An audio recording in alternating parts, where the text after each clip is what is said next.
Bonjour, je suis Stéphane, le présentateur du BIF, complètement neutre. Je ne parlerai surtout pas de Hyundai. Un vrai plaisir à conduire. Et vous êtes bien sur quoi? On est sur quoi? Internet. On est sur Internet.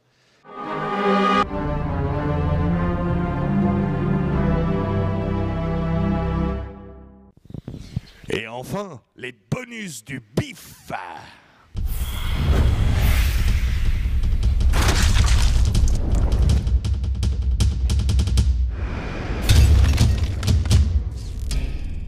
Nous sommes ici avec Stéphane qui fait l'introduction de tous les films au BIF. Alors comment ça va? Quelle question pertinente, vieux. T'as préparé, toi? Ça commence bien.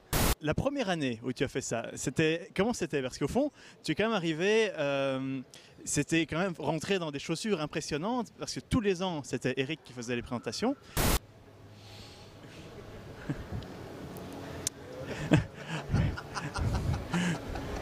Pardon.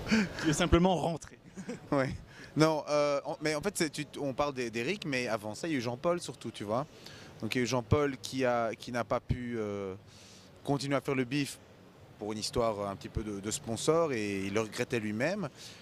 Et donc le BIF a cherché quelqu'un d'autre, ils m'ont vu présenter autre chose. Et voilà, et loin de moi l'idée d'être sponsorisé, surtout pas par la cuvée des trolls, la meilleure bière du festival.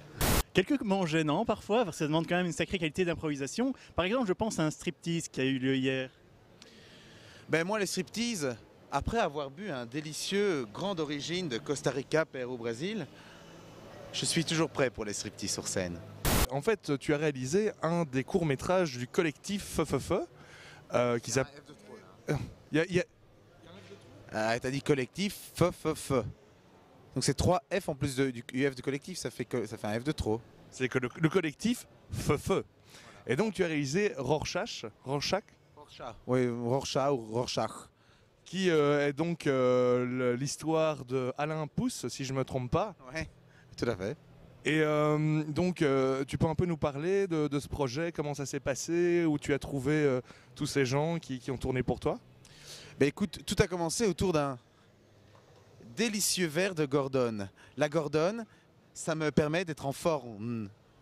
Eh bien, en fait, ce qui s'est passé, c'est que quand on est à la clôture de l'année passée, quand on a créé ce collectif, donc on a été une bande et on s'est dit, bah tiens, ce serait marrant de faire ça. Et je me souviens que j'avais déjà j'avais eu cette idée ici, justement, en disant, tiens, en les voyant, en disant, tiens, si on faisait ça, et regardez, moi, par exemple, je pourrais faire un truc comme ça. Et j'avais déjà eu cette idée-là, tu vois, en même temps que... Et donc l'idée n'a pas vraiment changé depuis un an. Et puis voilà, et puis grâce au collectif, ben, on a eu de l'aide, on s'est entraidé l'un l'autre, on a pu être plus puissant en tant que groupe pour avoir des chouettes deals et des chouettes conditions chez des locationneurs. Des locationnateurs. Oui, enfin des gens qui locationnent, quoi. Et pour du matériel. Et puis voilà, donc, et comme on a quand même sur les 19, on a quand même une bonne, enfin à la grosse louche, je ne les compte pas là comme ça, mais une grande bosse. Une bonne grosse bosse? Une grande bonne. On peut avoir une bonne grosse 1000 fois. Non. On peut 1000 fois avoir une... C'est pas comme ça. Attends, quand est-ce que tu t'es tapé une bonne grosse? J'ai pas compris. Se taper 1000 fois une bonne grosse, 1000 fois... On peut avoir une fois une bonne grosse 1000 fois, mais on ne peut pas 1000 fois avoir une grande bosse. Je voulais juste dire une dernière chose. Oui. Quel talent! Ce talent, finalement, je l'ai grâce à Segafredo. Segafredo, le café du festival.